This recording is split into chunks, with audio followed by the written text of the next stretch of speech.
Namaskar. Will India be able to survive the sanctions that the United States is imposing on it?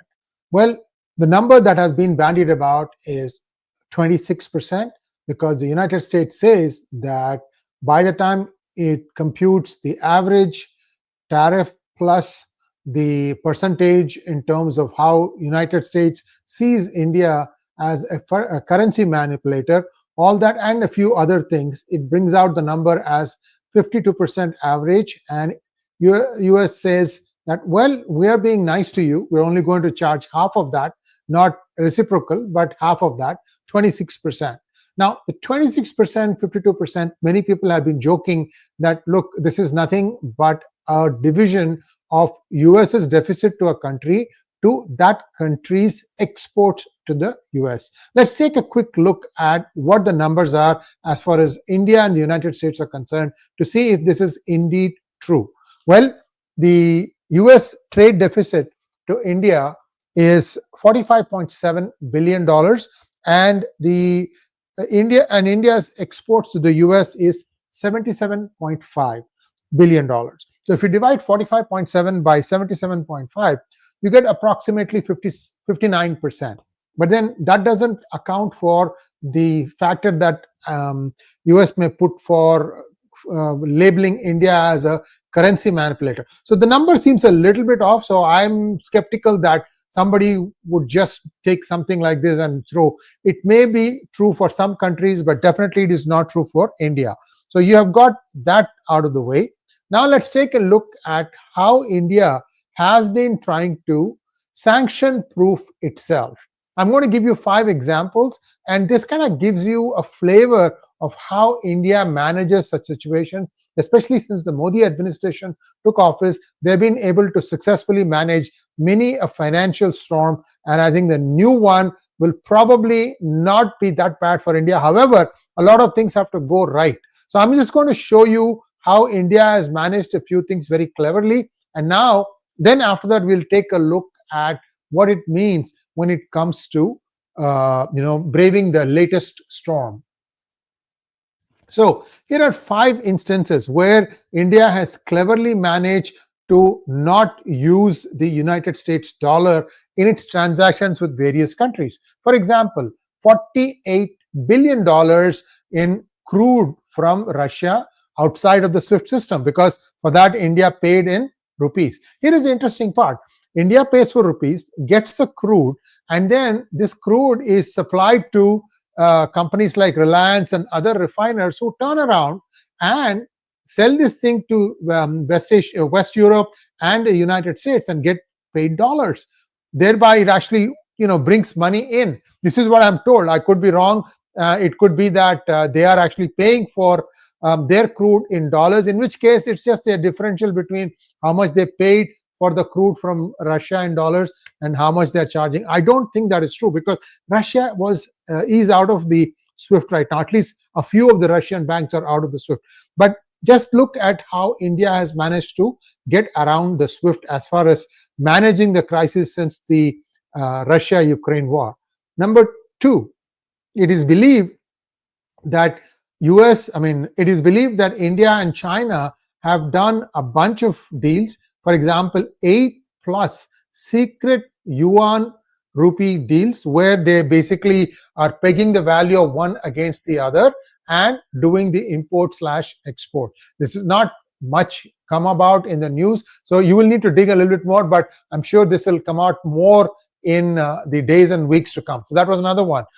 Third one, about 68% of gold imports are through invisible corridors. It starts somewhere in Dubai. All the gold comes and accumulates in Dubai, and from Dubai to India, it comes through various ways and not really through the banks. We know this thing, right? We have been talking about Hawala, how gold smuggling took over once counterfeit currency was busted. And 68%, almost 7 out of 10 gold bars that are coming into India are not being accounted for through the banking system, which means essentially they are bypassing the US, the SWIFT, I should say. Then there is also this equivalent of SWIFT system by Russia. It's called 𝗍𝗲𝗄, and it is believed that 𝗪𝗲𝗄𝗏 and India's rupee, these two have also traded to the extent of $160 billion. I'm connecting a few dots here. So I'm not saying that this is exactly what is happening, but think about it. So this 160 billion and the other 48 billion, that's close to 200 billion. And how much has India imported from Russia? At least this is 210 billion. Not all of that might be used up in India. It may have gone somewhere else, which again goes back to what I had predicted in the beginning, that perhaps India is, or Indian companies are, paying for Russian crude in rupees and then making dollars out of it. Again, this is connecting the dots. You also remember Lavrov jumping up and down saying that I'm stuck with billions of rupees. What am I going to do with the rupees? So India will have to find a way out of that one also. Or India could play it very clever and bring down this deficit between US and India by agreeing to buy crude and natural gas from the United States. Game over. Of course, Russia will suffer in the process, but it's good for India, right? I don't think that's going to happen. It will be somewhere midway because India would not want to burn its bridges with Russia. Last one. When Iranian oil was being brought into India, it was brought in quietly using what is called as humanitarian aid. And again, this was outside of the SWIFT system. And these are not illegal, but they may be frowned upon. I don't know if US is aware of all these things. This is something that somebody handed to me, and I thought I will share these things with you. These are all instances that India has managed to somehow stand through and weather some of these big storms. But as far as the US is concerned, what is the way out? Even if all these countries start, paying tariffs, how much of the deficit is this going to wipe out? I don't think it's going to make that much of a difference. It might make 1 trillion in tariffs is a little bit high, because if you remember, we talked about this, 1.2 trillion is a net amount of trade imbalance between the United States and China, Mexico, and Canada. These are the top three, and it's only 1.2 trillion. So if they say that they are going to put like 25 to say 25%, right? Be equitable. 25 against these countries and 37 against China. How much does that come to? Maybe 30 in the middle. So 30% of 1.2 trillion is $400 billion. And these are the three biggest deficit countries with the United States.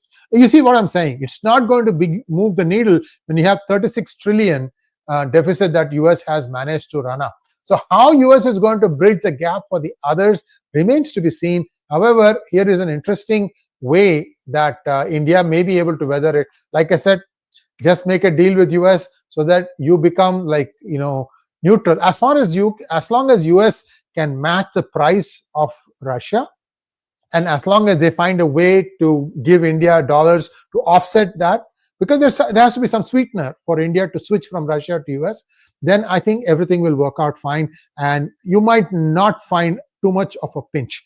Again, that will still come down to 10% though, and 10% is, I think, livable. We have to wait and see how this plays out. But clearly, there are lots of ways available. There are many ways to skin this cat. I think India is hard at work trying to do that. Also, there could be a surprise element in that India and United States could announce a free trade agreement, which would essentially fix these things and make it much more sweet for both sides. So that's all I have. Let's take a quick look at some of the questions that you all may have. Let me see. Trump is disturbing world's economy. Okay. Peg the intercurrency transactions and gold. SM immediate impact is clear. Rising costs and economic strain. Tariffs, not sanctions. Yes, that's true. Why not India have a system like the SWIFT? Is it not possible? Well, India's thing is the rupee/UPI. They are trying to do this thing, and when many other foreign countries start adopting it, that becomes a system such as SWIFT. May not be for the big numbers. India's is ideal for third world, the, what do you call that thing? South Bloc countries. It's very ideal for that. Will America continue paying tariffs from other countries and those in BRICS who want to overthrow the US dollar? I think if they violate the sanction and come up with the alternate currency in BRICS, those countries that adopt that, Trump has said that he will levy 100% tariff on those countries. These tariffs don't really affect Bharat. We'll have to wait and see. This will be reflected on the market very, very quickly. That's all I have. Thank you so much, viewers. We'll be coming back in the evening with more programs and more things of this nature. Namaskar.